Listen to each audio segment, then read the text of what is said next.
Greetings, followers of Seven Bedroom Suite. I am the Pumpkin, and it is now almost 2:30 a.m. on what could be one of the most shameful nights of my life. And I will tell you why. Tonight, I went to the movies on my own. Anybody who knows me knows that I do this all the time. So this in itself is not the shameful part. I did go to see the new Footloose movie. I know I made fun of it, and because I am cool and progressive and smart, I only like things that are really original and edgy. So, of course, when I saw this Footloose knockoff, I loved it.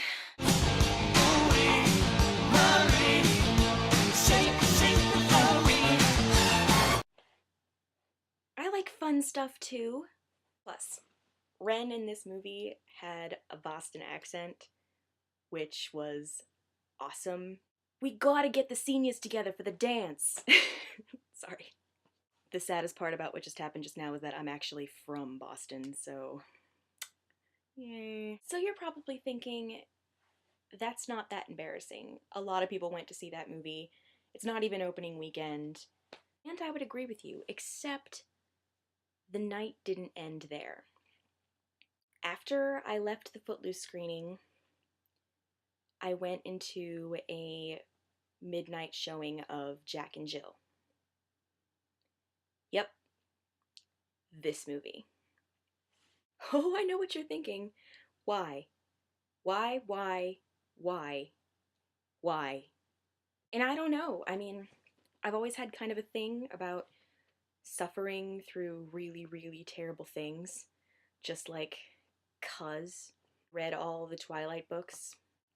I've, put entire chunks of wasabi in my mouth just because I knew it would be awful. I don't know, maybe it's like some Zen thing. And the weirdest thing about this screening, besides the fact that there was a midnight show for Jack and Jill, was the fact that people were actually there. There were like entire groups of high school kids, adults. There was a couple who brought a baby. Now think about this. They were so insistent on not missing the midnight release of Jack and Jill that they brought their infant to the movie theater. What is this masterpiece that was so compelling to people that they decided to go see this instead of J. Edgar, which was playing right down the hall and which will probably win Oscars because Leo is a god. So, for those of you lucky enough to have never seen the trailer for Jack and Jill, here's the gist. It's a vehicle for Adam Sandler. I don't know how much of it was his idea. I want to believe with my whole soul that it's some, like, Faustian satanic pact that he made one time in his youth. It was a mistake. We all make mistakes. And as penance for that, he had to make this movie. I don't want to hate Adam Sandler. Nobody wants to hate Adam Sandler, especially not around the holidays. Put on your yarmulke, it's time to celebrate Hanukkah. What the whole premise is that Adam Sandler plays his own twin sister. His name is Jack and her name is Jill. She's coming to visit him for the holidays, and she's really, really clumsy and destructive and obnoxious.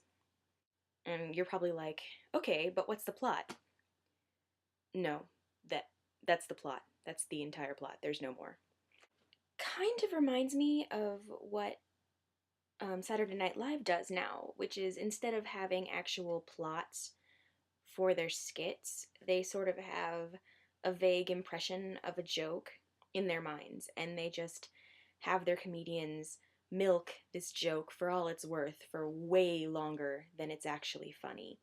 That was this movie. It was sort of a random collection of these running jokes that weren't really jokes. They're more like concepts. And the principal concept of these was that Adam Sandler looks funny in a dress and a wig. And I mean, yeah, sure, he does. It's, it's weird looking, but it's certainly not funny enough to carry an entire movie.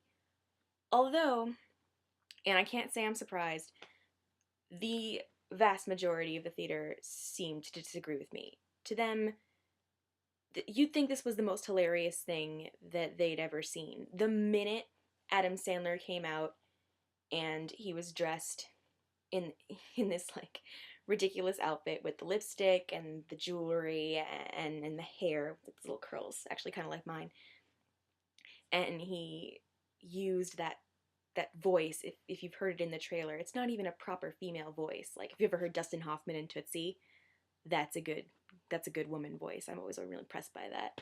I'm proud to be a woman. No, but this was more like a kind of vaguely New Yorky, kind of high pitched, but also weirdly lispy. I don't know why. I mean, women don't lisp. I guess that's more of a gay stereotype. Maybe he just got confused. We're getting off track. The point is, the entire joke for the whole movie was how unbearably annoying Jill is. And then we're supposed to be sad, or I don't know, I think we were supposed to be sad. I think it was one of these comedies with heart, or so, so I assume. I felt nothing but, you know, numb horror throughout most of it.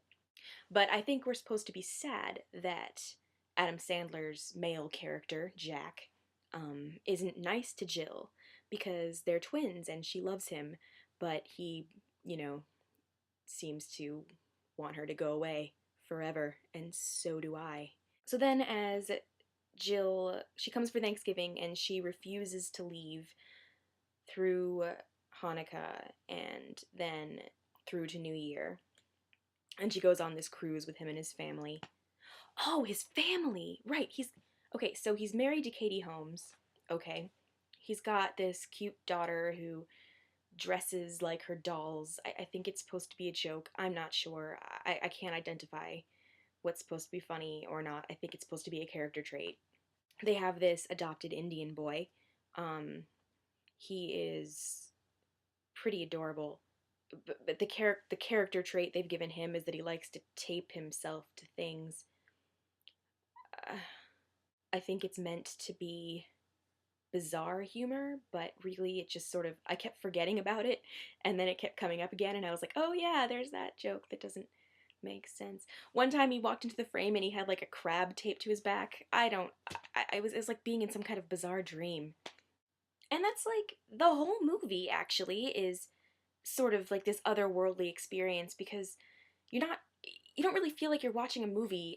You kind of just feel like you're in this horribly awkward world filled with pratfalls and celebrity cameos and weird running jokes that don't make sense.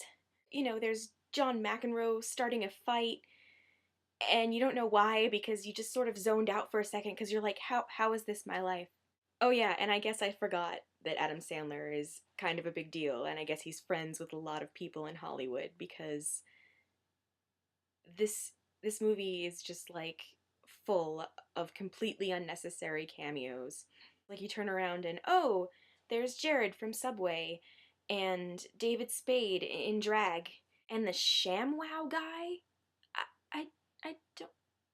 But one of these cameos was not pointless, and it managed to elevate the film to a kind of whole other level where it wasn't even really bad. It was kind of awesome, actually. That is all thanks to Al Pacino. I wish I could explain to you just like how amazing he is in this movie.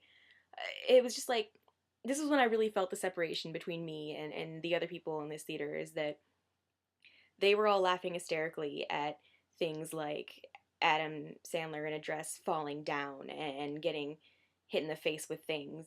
But then there were these scenes where Al Pacino was just like putting his whole self into this role and delivering this like rambly line about how he, you know, lost track of his self-esteem and started talking to lemon trees, and I just thought that, like, I'm over in the corner laughing hysterically at this, and people are looking at me like I'm weird. It was two different movies. It was like this horrible Thanksgiving family comedy combined with this just amazing thing that Al Pacino was doing. So Al Pacino falls in love with Jill because she's from the Bronx and he's from the Bronx, and he like takes her to his house and like wants her to play stickball with him and talk about the old days, and it's just like I wish the whole movie had been about that.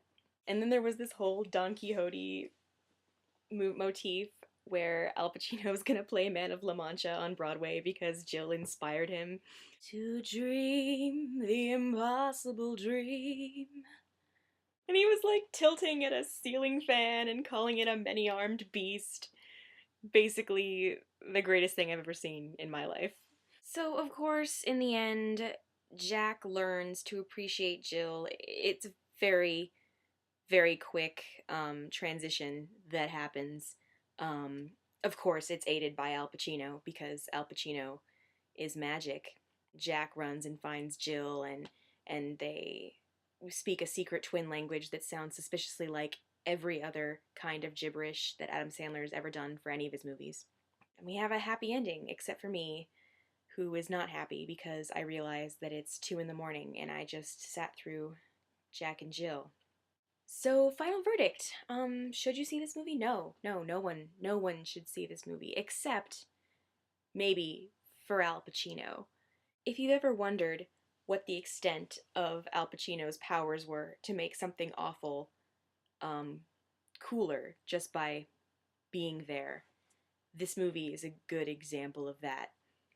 He basically just makes it bearable just by existing, and I appreciate him for that. I don't know if I could have borne this chunk of wasabi in my mouth of a movie without him. So thank you, Al Pacino. I salute you. You, sir, are a gentleman and a scholar, and you saved my life tonight. So until next time, I am the Pumpkin, and you're watching the first video blog on 7 Bedroom Suite. So let us know what you think.